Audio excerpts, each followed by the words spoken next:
আমরা চেম্বারে এরকম ধরনের পেশেন্ট পেয়ে থাকি যাদের ধারণা ক্যালসিয়ামের অভাবে দাঁতে গর্ত বা ডেন্টাল ক্যাভিটিস হয়। আসলে কি কথাটি সত্য? রোগী আমাদের বলে থাকেন যে আমার তো শরীরে ক্যালসিয়ামের অভাব নেই, কারণ আমি ক্যালসিয়ামযুক্ত খাবারও খেয়ে থাকি, সাথে ট্যাবলেটও খেয়ে থাকি, তাহলে কেন আমার দাঁতে গর্ত বা দাঁতে ক্যাভিটিসের তৈরি হলো? আসলে কি ডেন্টাল ক্যারিসের সাথে ক্যালসিয়ামের কোনো সম্পর্ক আছে? যদি সম্পর্ক থেকে থাকে তাহলে সেই সম্পর্কটি কি সেটি আমরা এখন জেনে নিই। ক্যালসিয়াম দাঁত ও হাড়ের একটি প্রধান উপাদান।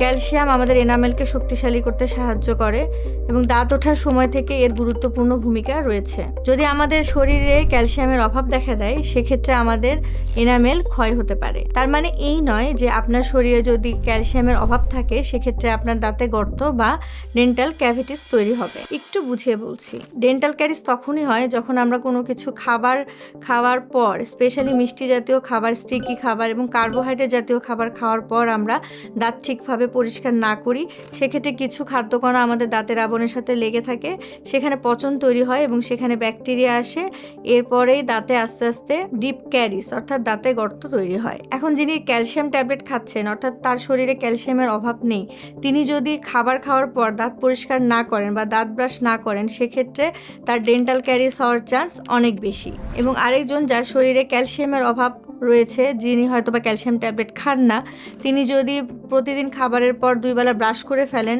লবণ গরম পানি দিয়ে কুলিকুচি করে ফেলেন, জিহ্বা এবং 2 দাঁতের মাঝখানে যে খাবার ঢুকে থাকে সেটা পরিষ্কার করে ফেলেন, সেক্ষেত্রে তার ডেন্টাল ক্যারিস হওয়ার চান্স বা দাঁতে গর্ত হওয়ার চান্স কিন্তু অনেক কমে যায়। তাহলে এই আলোচনা থেকে আমরা বুঝতে পারলাম ক্যালসিয়াম আমাদের দাঁতকে শক্তিশালী করতে সাহায্য করে।